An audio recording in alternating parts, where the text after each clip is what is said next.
Shalom, selamat pagi saudara-saudara dan jemaat yang dikasihi Tuhan. Selamat bertemu dengan renungan pagi jemaat dan resort GKI Banjarbaru pada kesempatan pagi hari ini. Kita akan sama-sama merenungkan firman Tuhan dan jemaat. Untuk itu mari kita persiapkan hati dan pikiran kita. Kita datang dalam doa. Mari kita berdoa. Mari kita berdoa.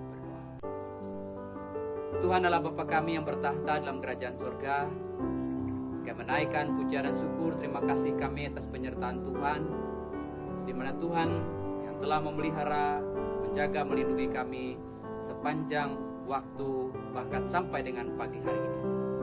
Kami siap ya Tuhan untuk mengarahkan hati kepadamu melalui kebenaran firman yang akan kami renungkan di pagi hari ini. Biarlah ini menjadi suluh pelita dan garam bagi kehidupan kami, sehingga kami menjadi anak-anak Tuhan yang selalu diberkati oleh Tuhan. Kami arahkan hati kami Tuhan dan siap menyambut firman-Mu. Dalam nama Tuhan Yesus Kristus kami berdoa. Amin. Bapak Ibu Saudara yang terkasih dalam Tuhan Yesus Kristus, firman Tuhan untuk kita di pagi hari ini terdapat dalam Ibrani pasalnya yang ke-9, ayatnya yang ke-15 sampai ayatnya yang ke-24. Yang demikian firman Tuhan saya baca bagi kita. Kita bersama-sama membaca firman Tuhan.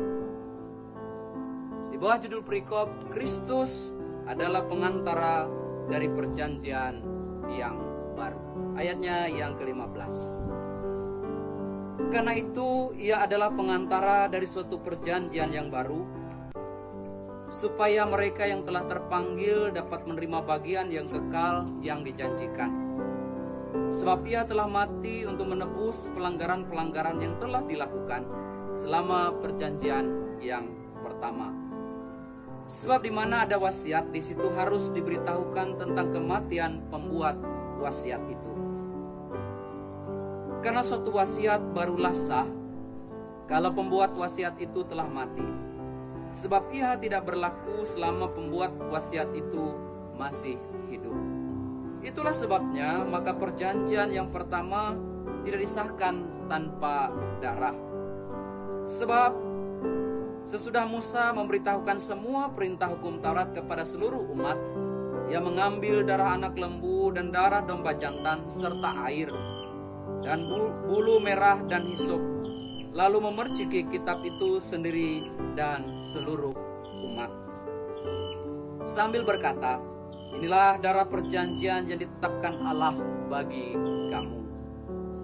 Dan juga kemah dan semua alat untuk ibadah dipercikannya secara demikian dengan darah.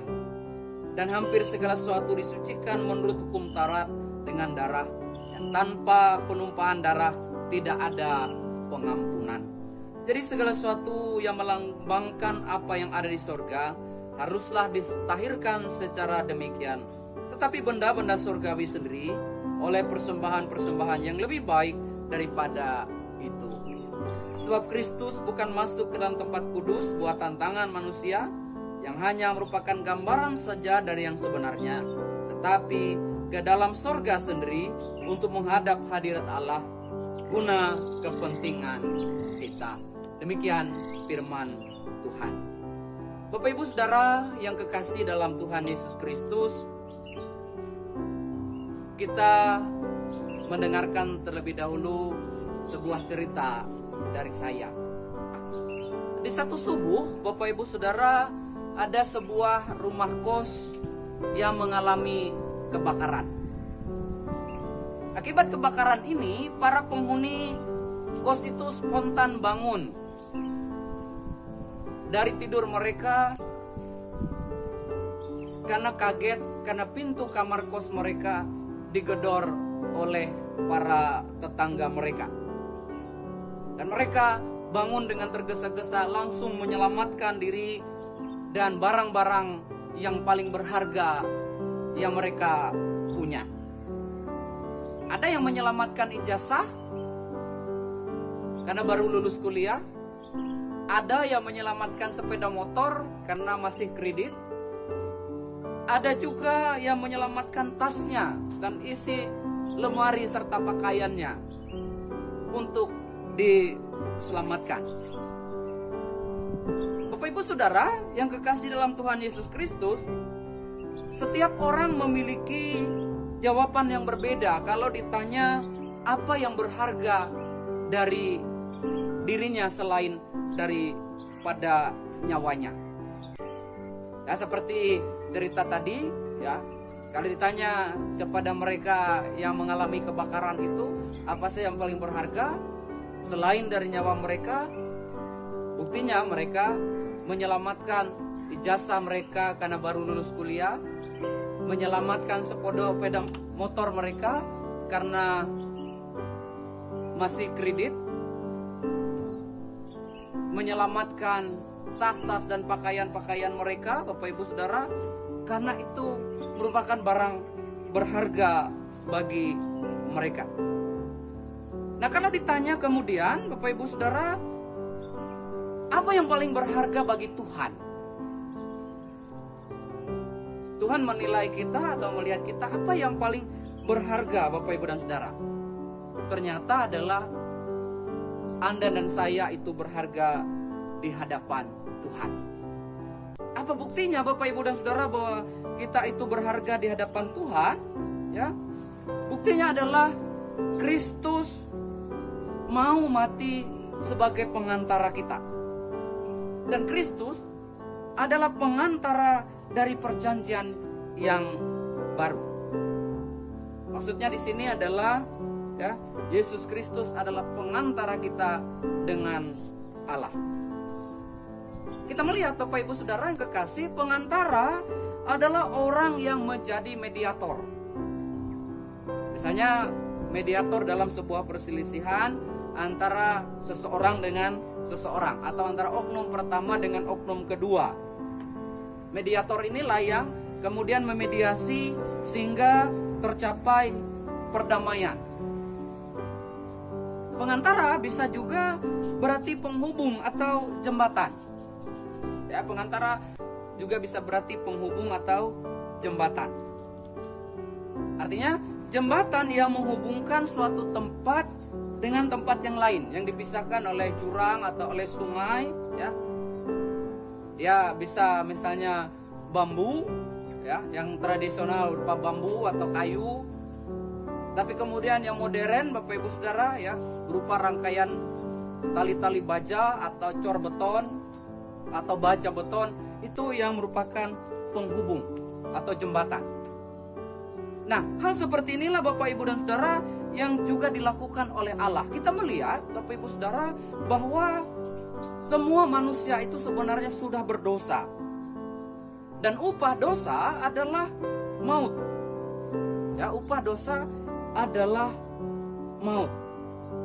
Nah, dalam hal ini kita melihat bahwa sebelum Yesus menepati atau menggenapi janji Tuhan, bangsa Israel itu, Bapak Ibu Saudara, turun-temurun sejak zaman Musa itu mengorbankan domba jantan dan anak lembu untuk mendapatkan pengampunan.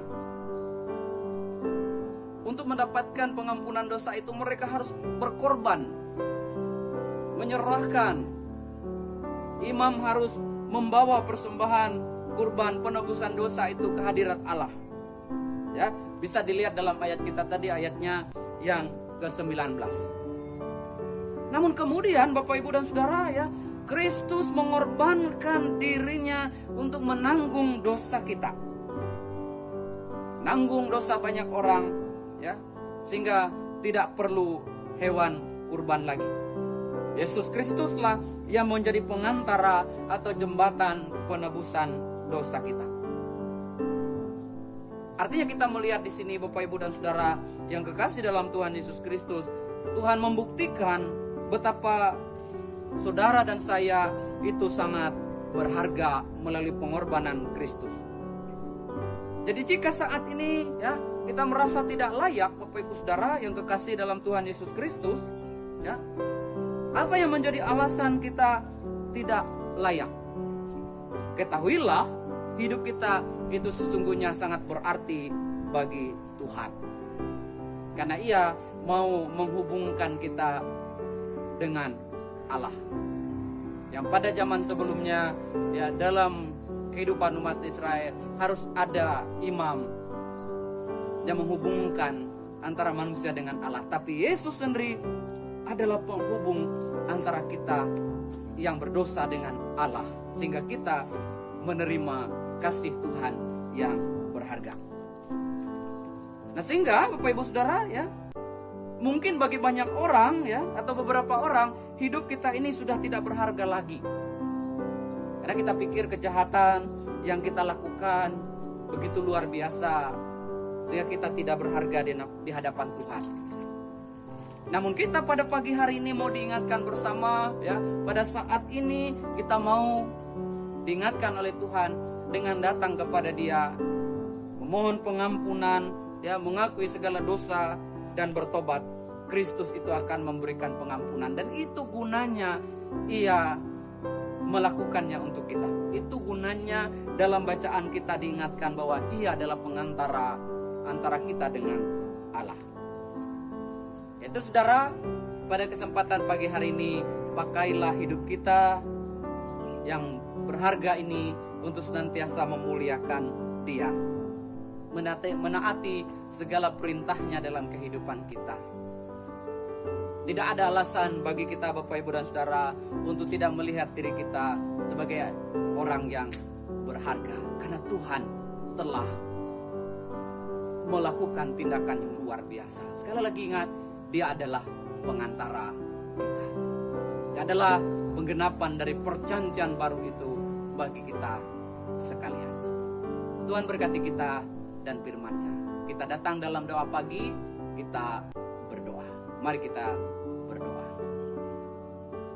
Mengucap syukur, ya Tuhan, kami kepadamu, karena Engkau Allah yang Maha Pemurah dan Maha Pengasih, ya, tidak membiarkan kami hidup di dalam dosa, tapi mengasihi, bahkan berkorban bagi kami.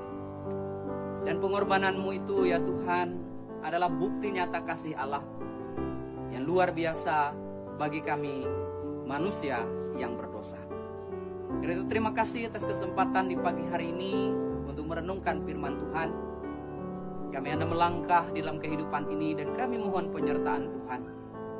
Biarlah firman-Mu boleh menuntun kehidupan kami, sehingga kami tidak mau menganggap dan memandang diri kami tidak berguna, tidak berarti, dan tidak berharga. Allah telah mengasihi kami, maka itu kami sangat berharga, ya Tuhan. Bapa dalam sorga, terima kasih. Kami akan melakukan tugas pekerjaan kami hari ini. Kami mohon Tuhan hadir dan memberkati. Tuhan kiranya memimpin, membimbing, menyertai kami. Memberkati kami dalam keluarga kami. Memberkati kami dalam rumah tangga kami. Memberkati kami sebagai orang tua, ayah, ibu, anak-anak kami. Tuhan berkati mereka semua, agar senantiasa anugerah kasih Tuhan boleh nyata bagi setiap kami. Bapa dalam surga, juga berkati pekerjaan-pekerjaan kami, semua profesi kami masing-masing, baik sebagai petani, peladang, pedagang, buruh, karyawan, kantor, swasta maupun pemerintah, ataupun sebagai pelayan-pelayan Tuhan yang bekerja di mana-mana tempat. Kami berdoa, ya Tuhan, Tuhan memberi kelancaran, bahkan Tuhan memberi berkat kepada kami semua, sehingga melalui berkat itu kami dapat hidup dengan baik dan mengucap syukur kepada Tuhan pula dengan rasa syukur karena kasih dan penyertaan Tuhan. Bapa dalam surga, juga kami mohon kiranya Engkau memberkati jemaat kami yang dalam keadaan sakit, mereka yang terbaring lemah, mereka tidak berdaya karena menanggung penyakit mereka. Tuhan, biarlah Engkau memberi ketabahan dan kekuatan. Namun pula Tuhan, Kau kiranya berkati obat-obatan, dokter, juru rawat yang merawat mereka, bahkan semangat dari keluarga mereka menjadi obat penyembuh yang paten, yang mujarab bagi mereka Tuhan, sehingga kemudian mereka beroleh kesembuhan. Bapa dalam surga, juga berkati kami yang lanjut usia, yang mana ya Tuhan kami sudah memasuki masa sempurna tugas atau pensiun. Dengan kekuatan kesehatan pada kami pakai gunakan untuk kelangsungan kehidupan kami di masa tua. Dan melalui itu semua kami bersuka cita menyaksikan anak cucu kami bertumbuh berkembang dengan baik. Demikian juga kami doakan muda-mudi kami Tuhan, anak-anak remaja kami Tuhan, biarlah mereka yang sedang menuntut ilmu pendidikan, mereka yang sedang kuliah, bahkan mencari pekerjaan, bahkan mencari jodoh, kiranya Tuhan berkati sertai. Demikian pula ya Tuhan, berdoa bagi anak-anak kami yang sedang sekolah, tingkat taman kanak-kanak, SD, SMP, SMA. Mereka mengikuti pelajaran dengan cara tatap muka beberapa hari dalam satu minggu, ataupun yang masih full daring ya Tuhan. Tuhan berkati semua proses pembelajaran mereka, sehingga ilmu tetap mereka peroleh dan dapat untuk masa depan mereka ya Tuhan. Bapa dalam surga, juga kami berdoa buat gereja dan pertumbuhannya, buat resort GKI Banjarbaru, jemaat-jemaat di dalamnya. Tuhan kiranya berkati semua proses pelayanan kami di penghujung tahun ini Tuhan. Masih sisa 2 bulan ke depan, dan Tuhan memberikan hikmat dan bijaksana bagi kami untuk melayani dengan baik. Para pendeta, penetua, diakon, guru agama, guru sekolah minggu, mereka dapat melayani dengan penuh sukacita. Kami doakan bangsa negara kami Tuhan, dari tingkat pusat ke daerah pelosok-pelosok desa, Tuhan berkati sertai, sehingga semuanya merasakan kedamaian, ketentraman melalui pemimpin-pemimpin kami. Terima kasih ya Allah Bapa di sorga. Tentu banyak pinta dan pohon kami di pagi hari ini, namun kami pertaruhkan itu semua hanya dalam kuasa kasih Allah yang sempurna, yang senantiasa mengasihi dan memberkati kami. Dalam nama Tuhan Yesus Kristus kami sudah berdoa dan mengucap syukur di pagi hari ini. Amin. Salam sejahtera Bapak Ibu Saudara. Terima kasih. Salam.